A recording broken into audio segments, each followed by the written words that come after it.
The Chitty Chat update with Evan and Cormac. Yeah, You should bring your guitar out and do a little jingle with it. I can go grab it. Yeah, the notes would not make any sense. That is true. That is true. I don't know. I don't have like the ear training to just pull that off. That's for sure.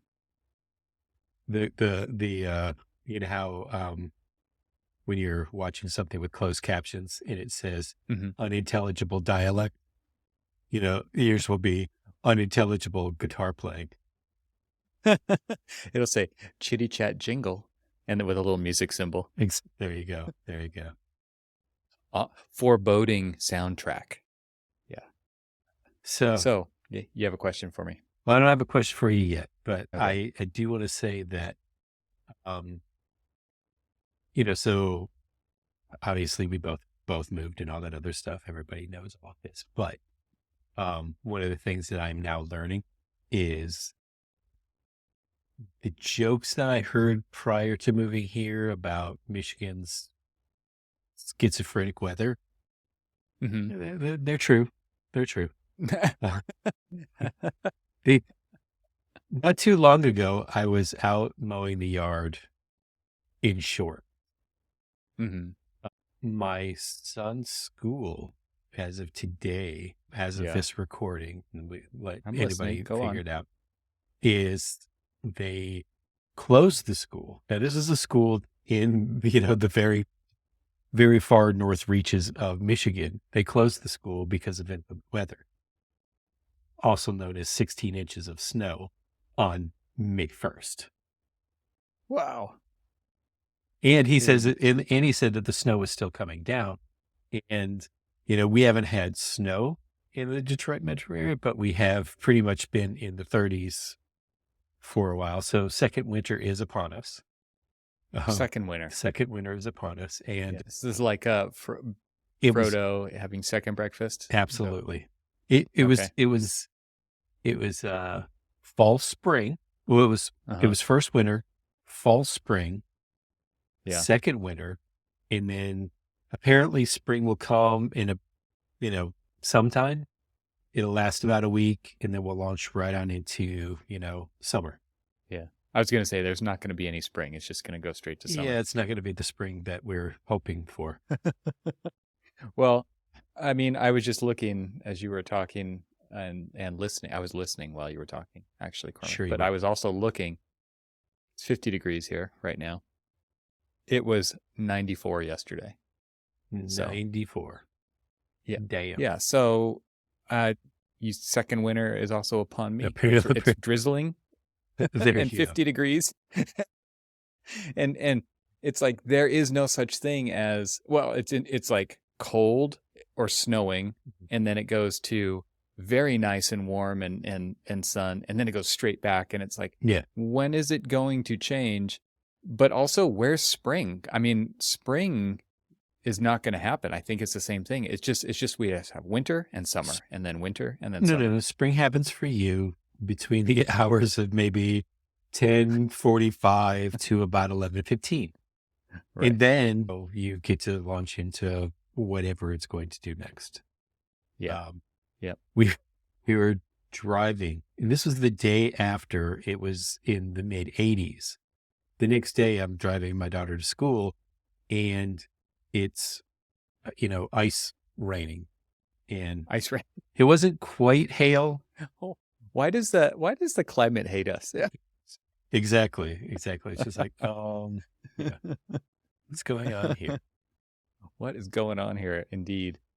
I have a lot of grass to mow now. Like you said, you're out mowing the grass. Oh my God.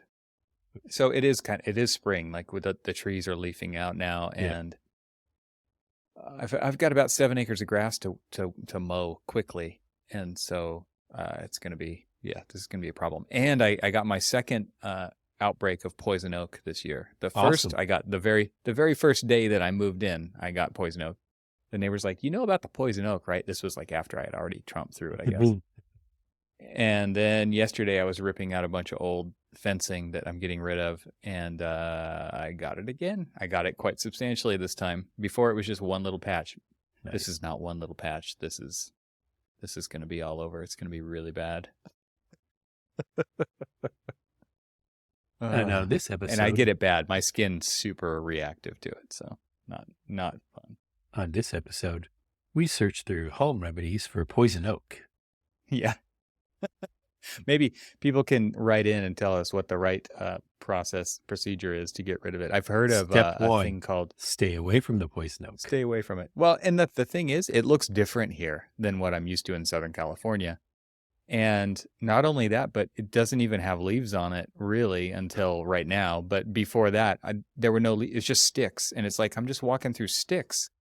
And it's very poisonous still. So even at stick stage. So anyway, yeah, this is going to be awesome. Well, so it's time for you to buy some sheep for your 7 acres. Just to eat it all up. Just Yeah. to, Goats. you know. A lot of people have goats around Okay, here. well, then there you go with goats. You see, you don't need to mow the yard. You just do it all natural. We have deer. We have a lot of deer that walk through, and they do munch, but they can't. I just can't eat enough. Goats are the way to go for There sure. you go. But do you really want pets? I don't think we want pets or animals. So Goat cheese. yeah, I mean, it's all good stuff. I mean, you've got plenty of opportunity.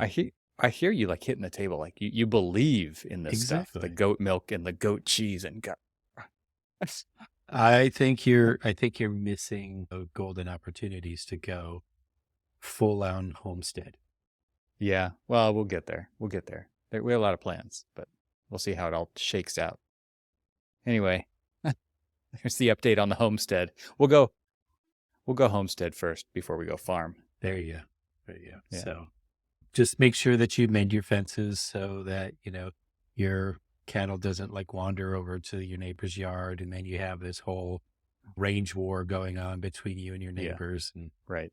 Keep the peace. Just keep the peace.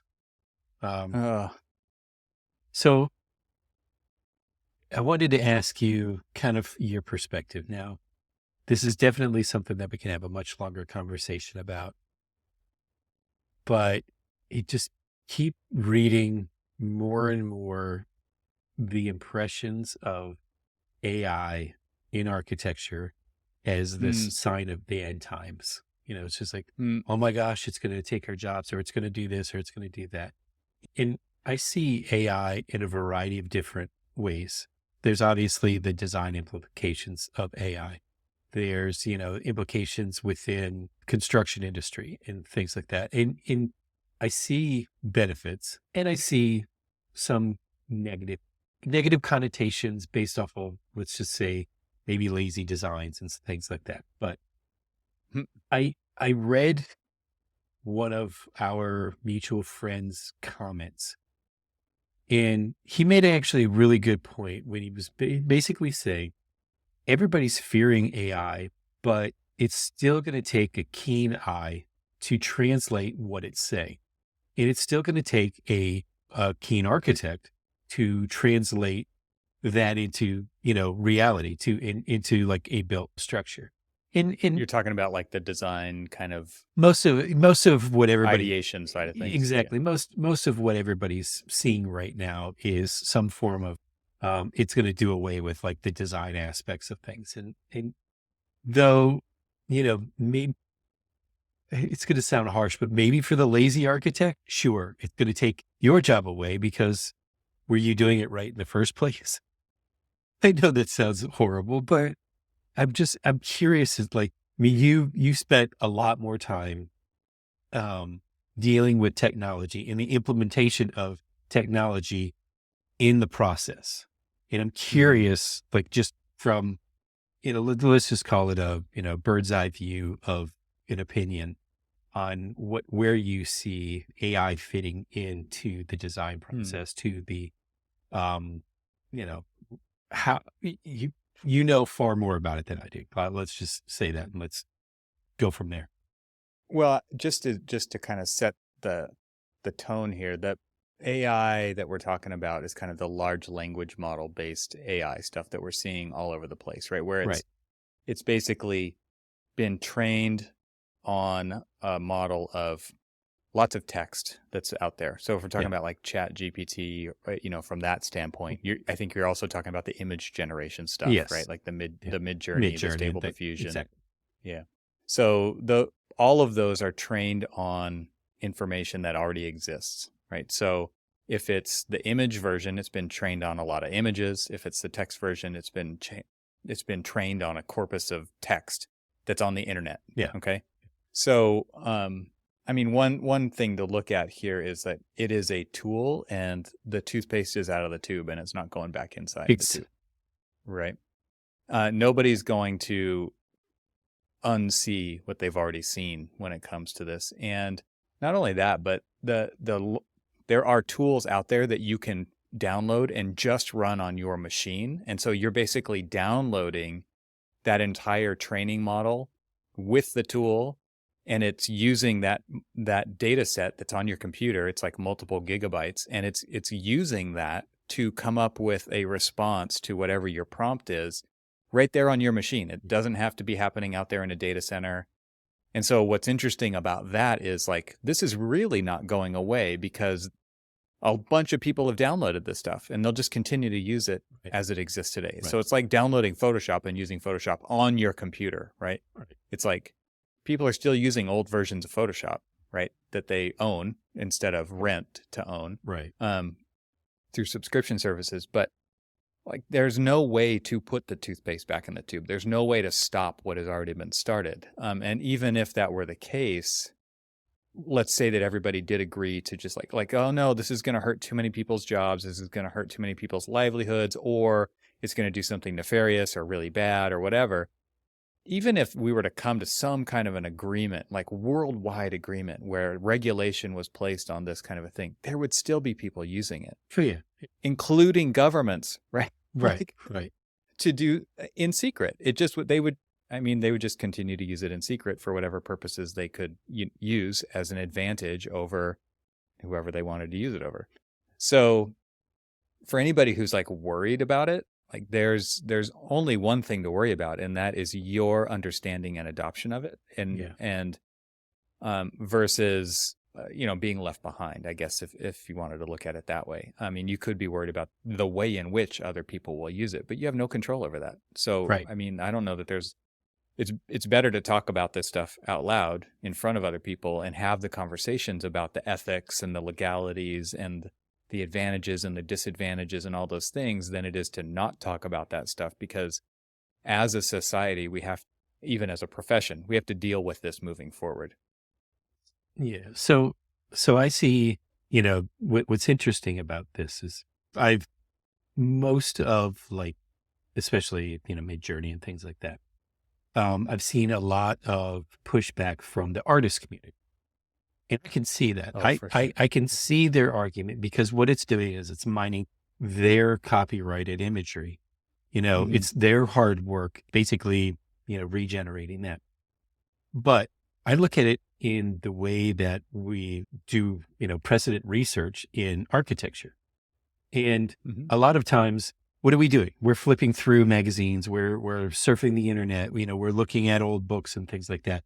We're looking at imagery of other people's works to try to translate some of the ideas that we have in our head out onto the paper, right? We do a lot of times, like, we try to do things in bubbles, but we're just like, okay, I'm just like, what is that one thing that I know it, I remember seeing something like that on Zaha's building or whoever. Yeah. And so we go and we look at those precedent imagery. And so in a way, it really isn't that different from kind of a precedent study, right? Right. And well, there is that whole idea of everything is a remix, and you can't disclude, is that a word? Yeah. You can't disclude everything you've ever seen or experienced to not inform whatever you're going to do next. And so, yes, I totally agree with you. I see the artists, and I see the argument there, right? Which is, don't sample pieces of my anything to make your own original artwork. But at the same time, that's what they've been studying art. And when you study whatever the thing is, or even look outside of the discipline or the domain to look at other things, like architects look at car design. Why? Because it's beautiful, and because you can think about how that might apply to your field, even though it's not in your field, right? Right. This is the kind of thing we do all the time. And so what's really funny about like that whole image-based stuff is like when the copyright Getty Images tag that's across all of the free versions of their photos shows up in the AI artwork, and people present it as their own, and they did because they didn't notice it. And so, yeah, are there ethical questions here? Absolutely. I don't know what the right answer is, but at the same time, like progress is made by building on the work of others as well. I mean, think about this. I mean, I'm going to do this big curtain wall, but I want it to be this nice flowy thing and all this other stuff. I mean, guess what? Yeah, that's been done before. Exactly. Exactly. And so, yeah, how can I affect? I would go to like say the Glenstone Museum, and the way that they did their windows. I'm trying to get perspectives on their attachment details and how they've got this glass kind of like floating beyond, and just trying to understand exactly how they did that. Because guess what? I want to do it too. Yeah. Totally. I like that. I like that. And there was a project that I was working on that I wanted to do something very similar to that. Now, turns out for the budget that we were working on, the detail was way too expensive for what we wanted to do. And I had to do a Glenstone light type version of it. Right. But the inspiration for that particular idea came from something that I really liked from somebody else's building. And how do you know they didn't do the same thing? I know they did. I can show you where they got that detail from someone else. Probably. Because I've seen, and they can't say that they hadn't gotten it from there, or at least inspiration from that, because it was another building published by another architect that, was widely published all over the place, won tons of awards, and was out there. So it's not to say, that was a, trade secret kind of thing. No, it wasn't. This is how progress is made. I mean, this is one of my, the whole idea of copyrights and trademarks and patents and all those things, it does hold back innovation. Yeah. It does, because how innovation is made is by building on the works of others. Nobody can have a completely original idea in a vacuum and put that into the world. That doesn't happen. Like, we are all a product of our environment and our upbringing and our, all of these things. They're constantly influencing us. And so I don't see how, I don't know how this all gets hashed out. It's being hashed out in public right now. Right. But at the same time, it's like copyright is a real thing. It still is a real thing. It still is the law of the land, right? Patents, they are. And so, like, this whole idea of is this going to, well, first of all, this thing doesn't run itself, right? This is not something that is, it's coming up with the ideas. We're prompting it to do something, and we're giving it a goal to shoot for. And that just like we experienced in design studio and architecture school, when there was one brief given out and everyone in class came up with a variation or a unique, in air quotes, solution, right? That this thing still does the same thing. You could ask it the same question a bunch of different times, and you can still get a different answer every single time. And how did they achieve those ideas? They went and they started looking at precedent images. They started looking at precedent studies of things and said, okay, somebody asked me to do a church. Okay.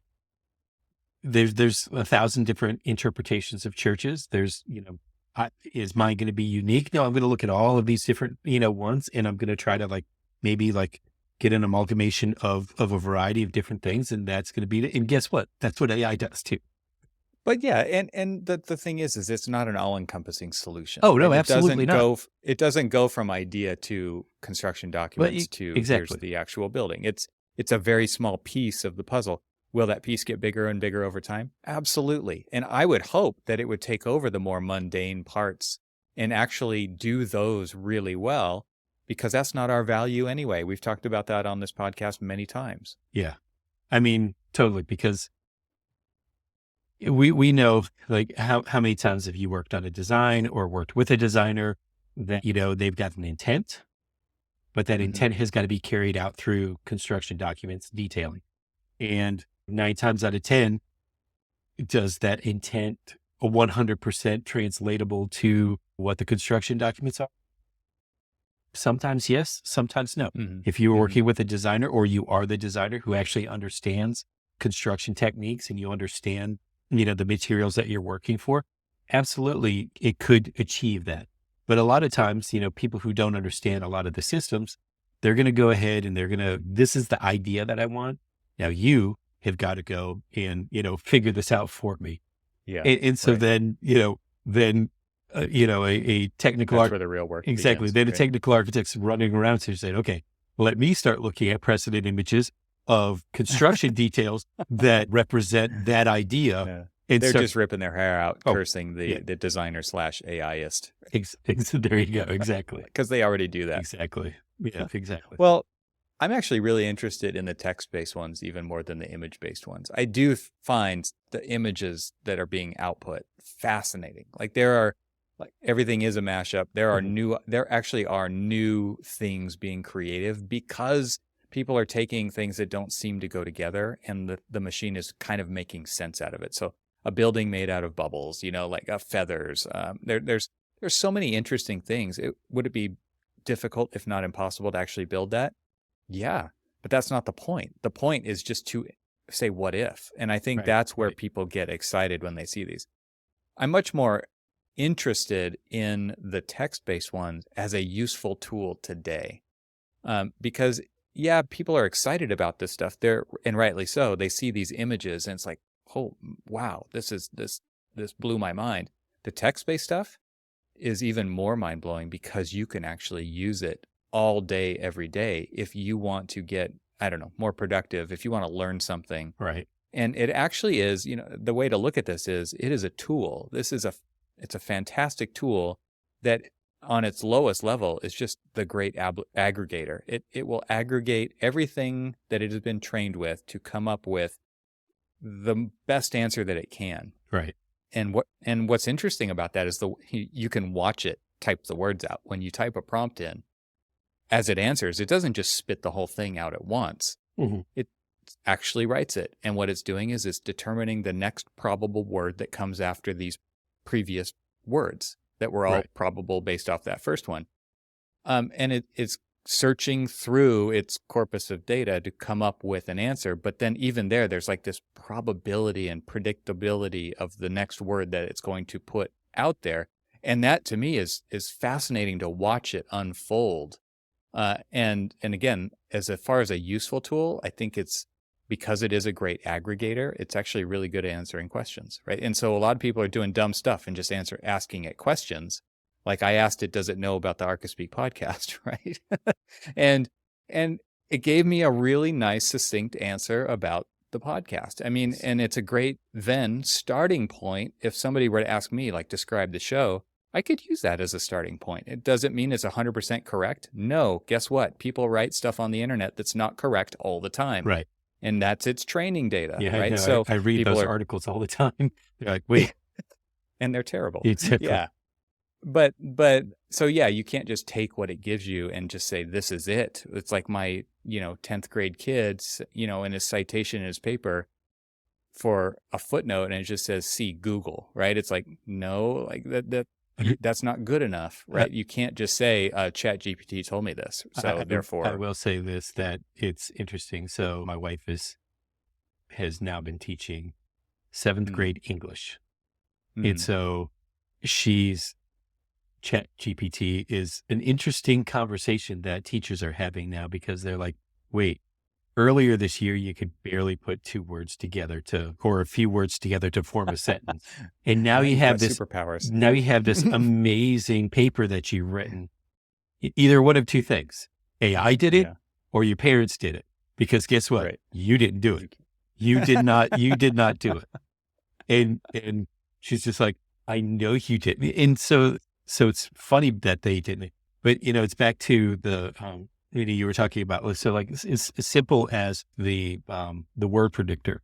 So many times in Outlook and Google email and all that other stuff, if I'm writing something and it starts to prompt the rest of that sentence, I'm like, oh yeah, that'll actually sound better than what I was about to say, which is perfectly fine. I'm like, okay, I'll say that instead of the word and answers I really wanted to use.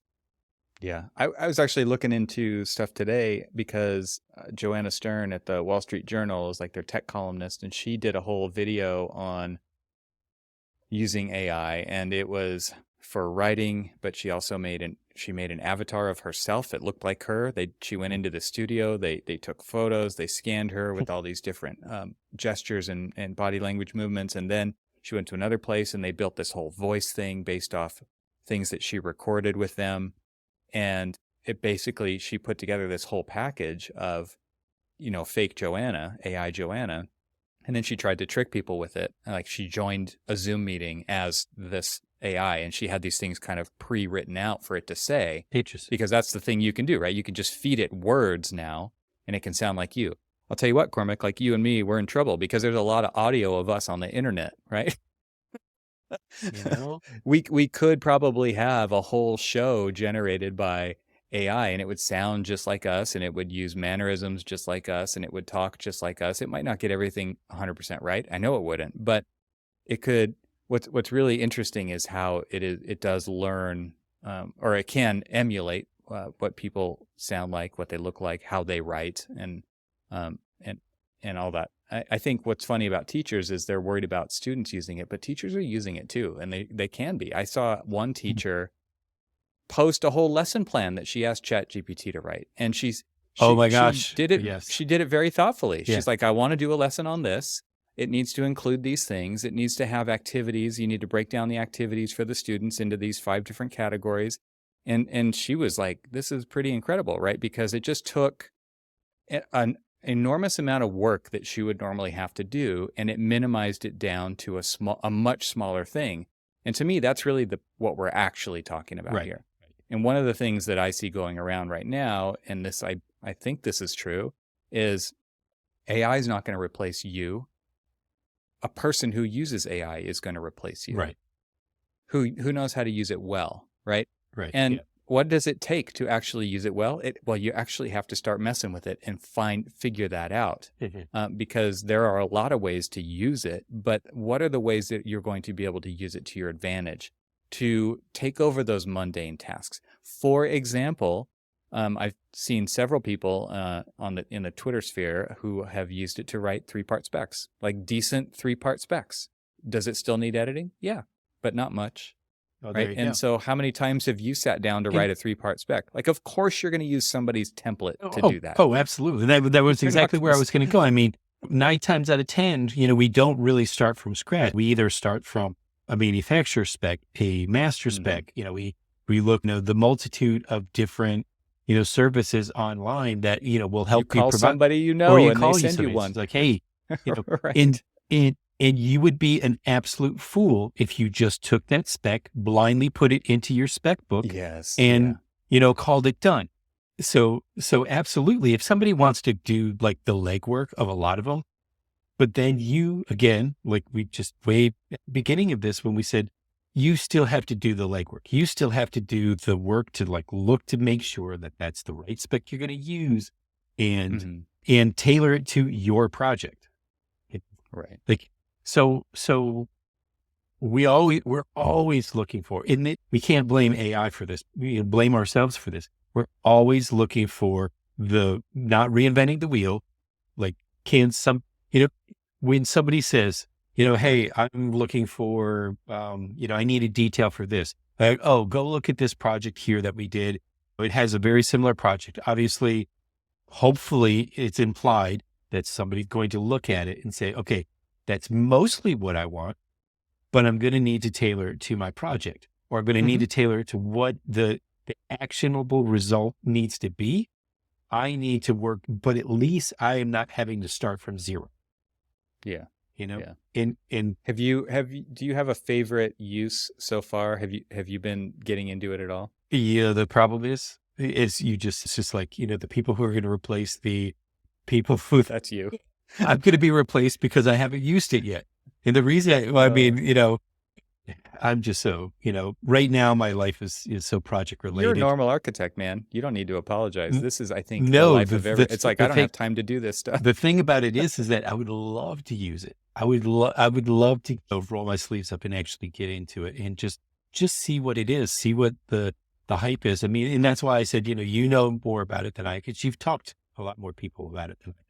You look at, because that is kind of like where your mind goes is, it's just like, how can tech help us with all of these like mundane tasks so that we can actually do what brings value to the project from an architect? Yeah. Unfortunately, I'm just the one. It's just like, wait, there's the grindstone. Let me go put my nose against it. Yeah. Well, I have a couple of favorite tools, but before I jump into those, I mean, I'm definitely happy to make a couple of recommendations. Oh, but I absolutely won't. But the idea of how big this is cannot be understated. Mhm. This is huge. This Yeah. is a really big deal. And for people who choose to ignore it, fine. Okay. Don't worry about it. Yeah. But if you do choose to ignore it, also understand how big of a deal this is and is going to be moving forward. People call it like the iPhone moment, right? That's how that was nobody knew it at the time, but it was a big deal. You look back 5 years after that happened, or 10 years after that happened. iPhone came out in 2007. Yep. I mean, so we're 15, 16 years into it at this point, and like it's not the biggest market share phone on the planet, but it changed everything. Oh yeah. It is, and it turned a company that was doing okay to the most profitable company in the world. That's what this is for tools. And so everything is AI right now. Everybody's talking about it. A ton of new services, a ton of new tools.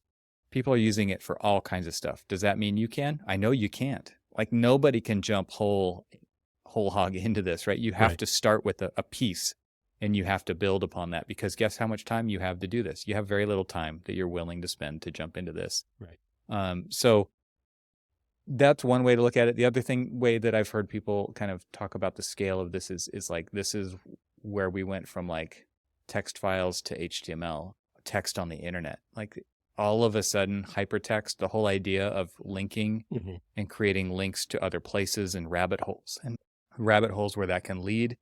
It's incredible, the depth when you start linking these things together. And that is what this thing is doing, is it's taking all these pieces of information, linking them together, and then presenting kind of this connected dots kind of a thing. And where does that lead you? It leads you to crafting your prompts a little bit more. Right. It leads you to doing more research into this and figuring out how you can make it work for you better. So again, you really can't understate how big of a moment this is in time.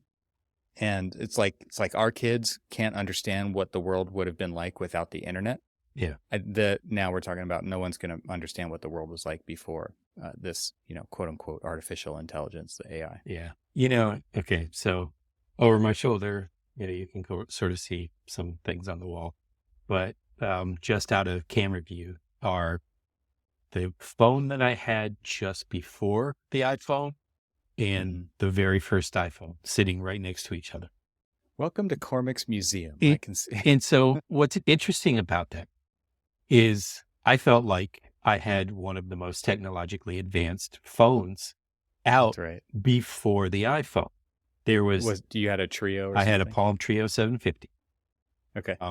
And it was amazing. Here I was checking like baseball scores in the middle. I mean, it was so, if I think about it now, how archaic it was in comparison to what we have now. But at the time I was just like, this is amazing. This is like absolutely cutting edge. And then literally, what was it?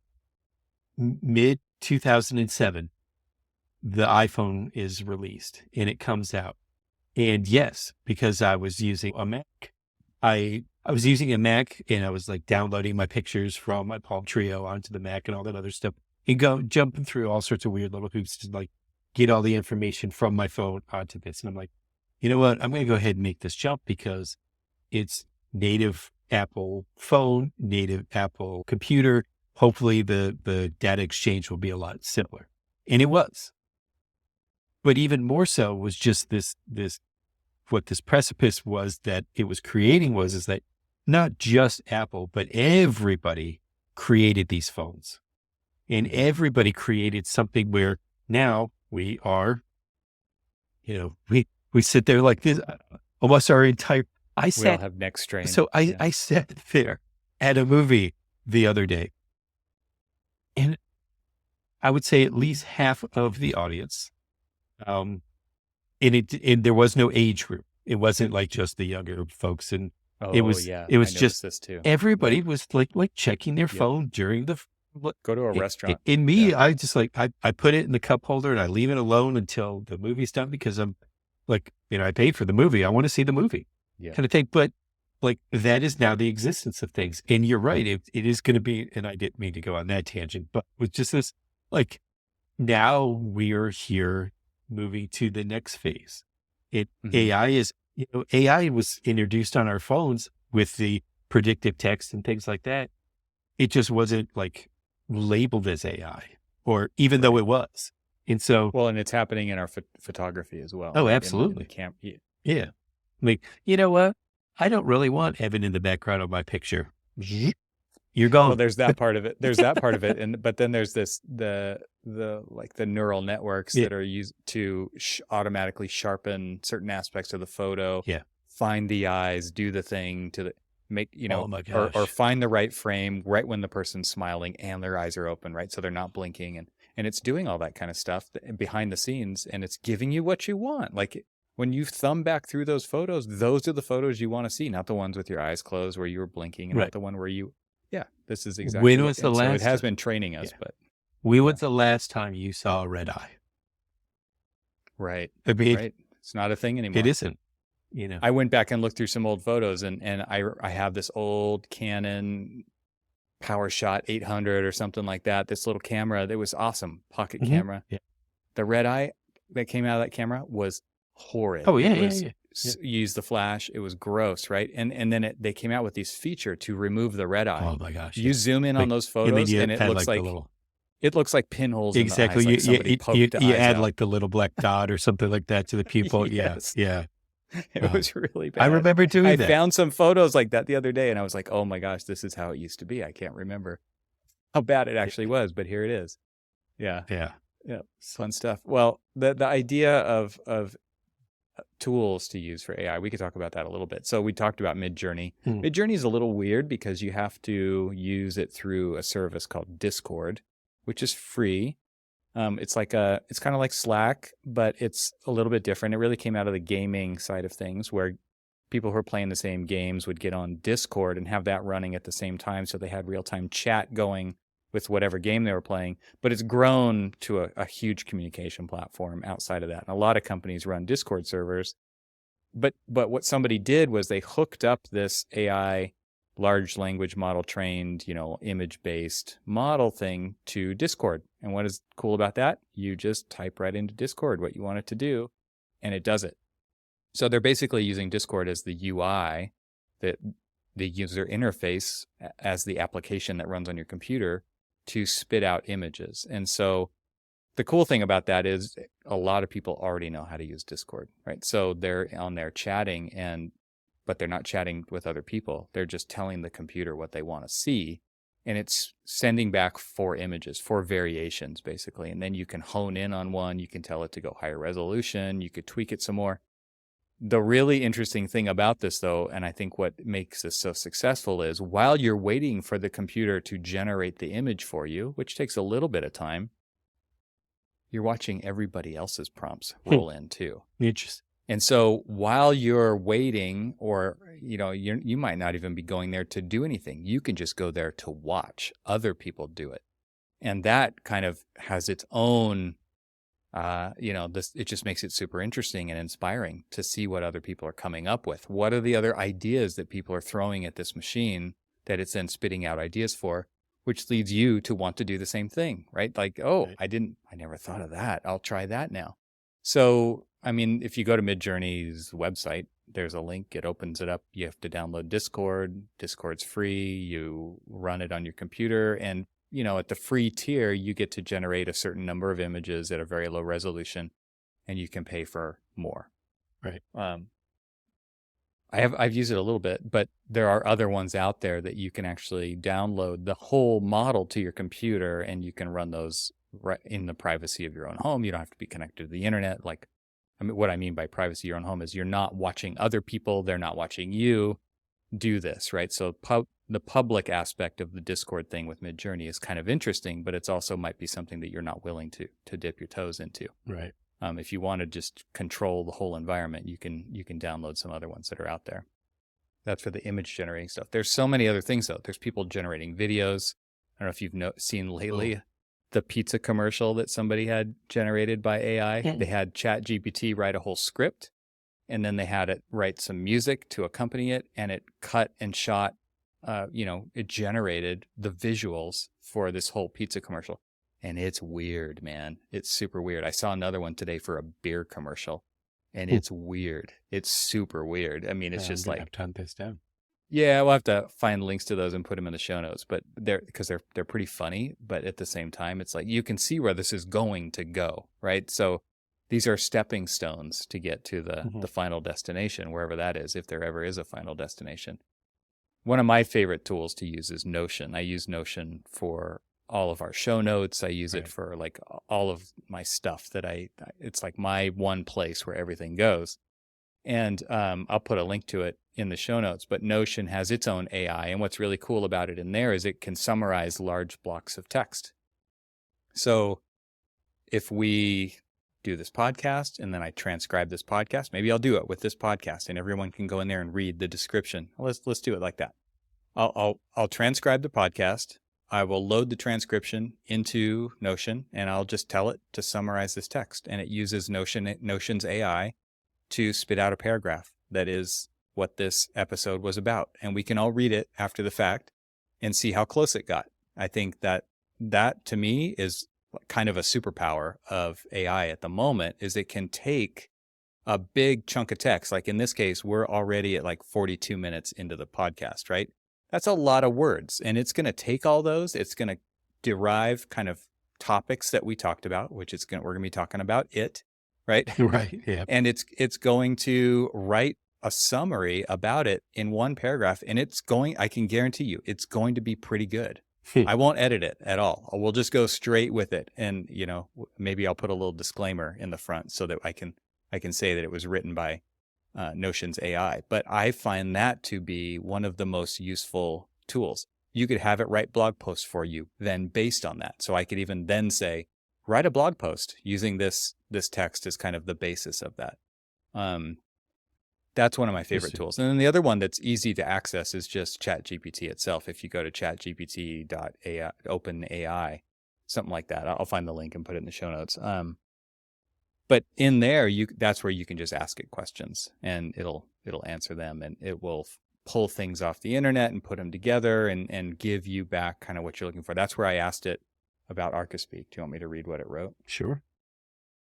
ChatGPT says, the ArchiSpeak podcast is a popular podcast about architecture and design hosted by Evan Troxel and Cormac Phelan. The podcast offers a wide-ranging discussion on topics related to architecture and design, ranging from project management and design principles to technology and sustainability.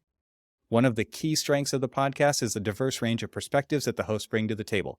Each host has a unique background and expertise, which adds depth and variety to the discussions. Additionally, the hosts have a great rapport with each other, making the podcast engaging and entertaining to listen to. Sweet. Another strength of the ArchiSpeak podcast is its focus on the practical advice and insights. The hosts can often draw from their own experience in the industry to provide listeners with useful tips and strategies for navigating the world of architecture and design. This makes the podcast a valuable resource for professionals and students alike. Final piece here. Overall, the ArchiSpeak podcast is an informative and engaging podcast that offers a unique perspective on the world of architecture and design. With its practical insights and diverse range of topics, the podcast is a must-listen for anyone interested in the field. Wow. It wrote that. I wouldn't have even explained it that well. Well, and could you have done it in 20 seconds? No. Because that's like how long it took to output that. And you think about it, if you or I were to craft it, even if we would have gotten to that level of explanation, it still would have taken us a hell of a lot longer than that. Well, what's interesting to me is it has not listened to our podcast. Okay. Like that's worth saying. It doesn't actually know any of this stuff. It's not been fed any audio. That the audio up to this point in this podcast has never been transcribed by us, at least. Right. It could be, I guess it could have been by others. And so what it's doing is it's reading stuff that we've published on our website, in our show notes, on our about page, things that we've posted on our own posts, on our own blogs about the show. People have written about our podcasts in various periodicals around the internet, like Architects Newspaper, the AIA, NCARB, Architizer, ArcDaily. We've shown up on those websites before. And so what it's doing is it's connecting the dots between all of those things. And it definitely has a very easy to understand kind of output, right? Like I don't know what grade level it writes at, but it's probably better than what most people write at online. Right. Right. So, but it's also very easy to understand. Like there was no ArchiSpeak in that Exactly explanation, right? So it's not tailoring it to an audience per se, right? It's making it a description that's kind of available or digestible by just about anybody who were to read it. I feel that needs to be our press release. Yeah. I mean, that's just ChatGPT, and the model that they used to train ChatGPT was cut off in 2020 or 2021, so it doesn't even have like the last 2 years of internet in it as part of the training model, which is coming out in future release versions of ChatGPT, like GPT-4, GPT-5. But what's interesting about it is how well it did with what it had to work with, which was, I mean, we've obviously been doing this for a long time, right? Since 2012. So it had something to go off of. So if you've just started a podcast in the last few years, it might not know anything about it. And what I've also found is it's really good at taking, like we're good at this as architects, right? We like to redline things. You can correct it. So if it gives you the wrong information, you could say, that's not right. Actually, it's this, and it'll apologize. It's so sorry. It's not sorry, but it's trained to say that. And so what happens then is it'll come up with a new answer, taking what you just gave it into account. So you could correct it and you say, you know what? It's not Cormac Phelan. It's Charles Phelan III, right? And it would say, second. I'm so sorry. Second, sorry. It'll go back in there. Well, you could be the third and the fourth. You could be as many, whatever number you want, Cormac.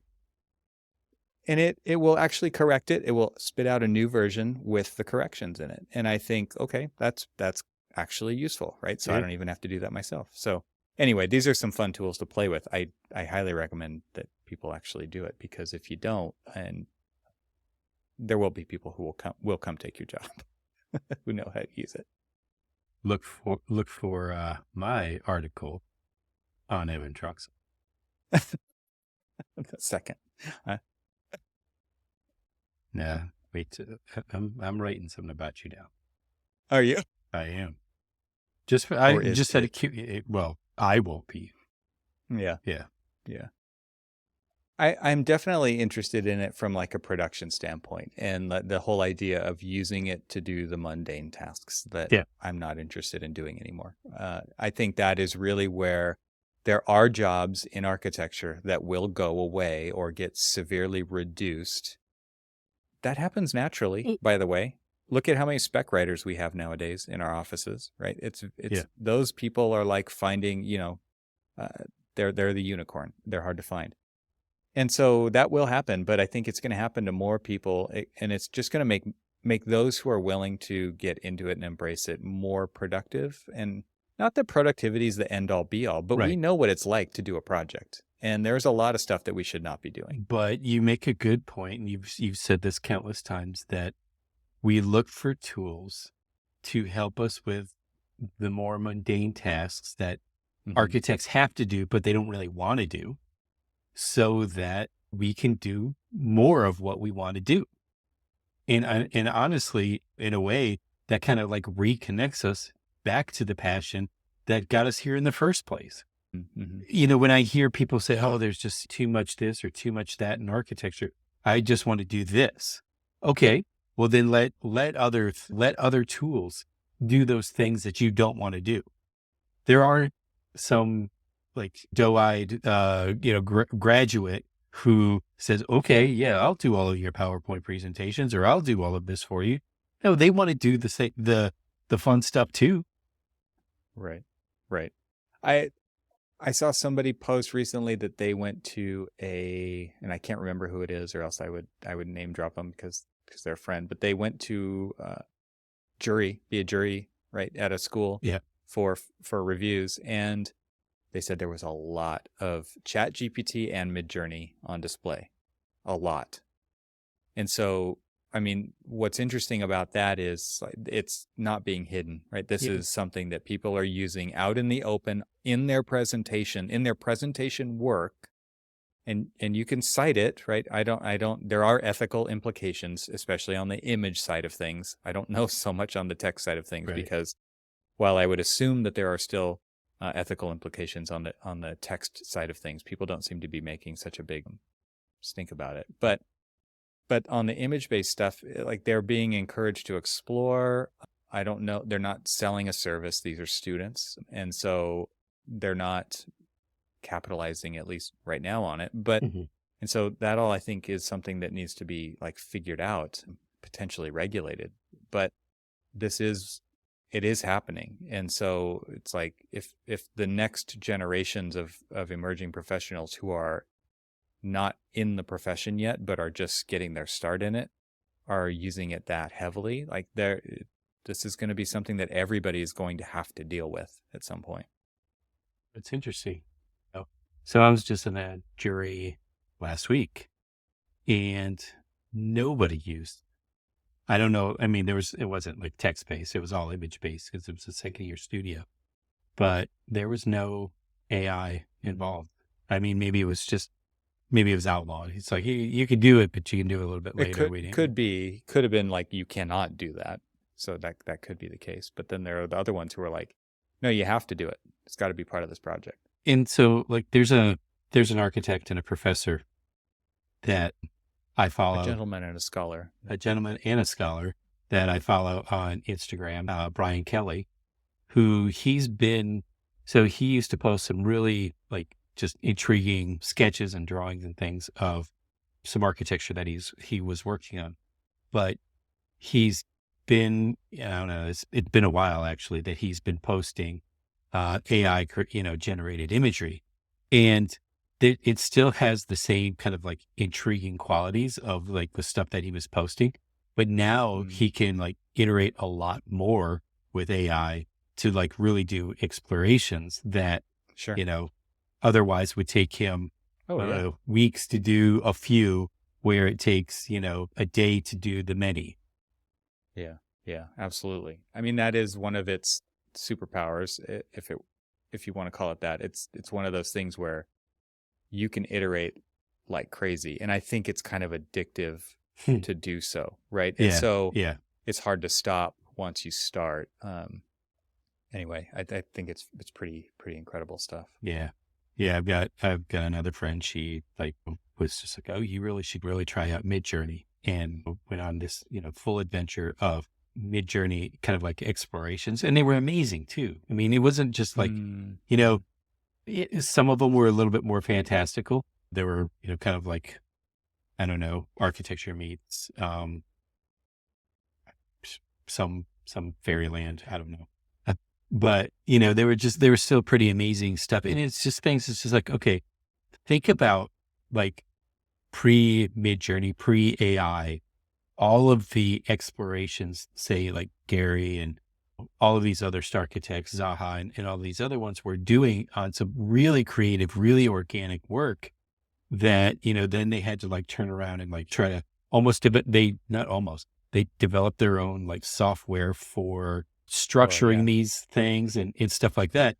And I just read an article, by the Zahadid's, continuing firm, and, they use AI to generate a lot of them. Funny enough, if you look at them, it's very Zaha work. Right. Well, because there's a lot of work to base it off Exactly. of. I mean, I think that is one of the actual advantages of some of the newer things that I've seen coming out, is that you can, like Microsoft now has announced that you're going to be able to use this inside your organization. So they're building it into tools that you use every day, like Microsoft Office, right? So if you wanted to generate meeting minutes from a recording, and it could do that automatically. Thank Guess who gosh. wants to do meeting minutes, right? Nobody. Exactly. But It can do all kinds of things like that. And what's interesting to me about it is you can actually train it on your data. So if you're a firm that's been around for 50, 60, and you can get the data into it to train it off of. And what's beautiful about, I think, a lot of the training here is it doesn't have to be structured data. Guess what architects don't have? Structured data, right? So no. you can actually feed, yeah, really? So you can feed this stuff in there and you can train it based on the Ayer St. Gross way, right? Mhm. I think that's really interesting because then you could have it spit back stuff back out that looks and sounds and feels like ASG's kind of work. Interesting. And so I think firms will be Oh my interested in gosh, adopting yes. this kind of stuff because it's not that like, I think about this. I was laughing when you were talking about how Gary and they've developed their own software. They also developed their designs with a lot of very cheap, if not free labor, right? And so True. were those spectacular designs? Yes. Were there ethical implications to those spectacular designs? Absolutely, right? Yeah. And so I think now what's interesting is there's a lot of people complaining about this stuff, but they're also not too worried about exploiting people to do so. True. And so now if you can get that kind of output without exploiting people and actually letting people, you've seen the meme, right? Where it's like first year student and there's this design. Second year, it's like pretty cool. Third year, it's like really cool. Yeah. And then fourth or fifth year, it's like a toilet. It's a bathroom floor plan. Yeah. It's like that's the progression of an architect is you build up your design chops and then you get to draw bathrooms. Exactly. Yeah. I saw that. So we get rid of that model, right? I mean, and are people are complaining about that. I think they're complaining like, well, you've got to suffer like I did. You've got to learn how I did to do it. And I think this is actually kind of one of the first times that technology is actually making it so that we don't have to keep doing it the way that we've always done it. We actually can shortcut and not start over again because we can, Who Wants to Be a Millionaire? We can phone a friend. We can type something into ChatGPT, or we could do an image-based discovery session, and we can actually have it generate things for us that we don't have to spend all night doing. Right. So anyway, I think that there's other implications that we should be looking at it as with open eyes and saying, like, this is actually a game changer for us as a profession potentially, and we can do so much better because of it. You had me at meeting minutes.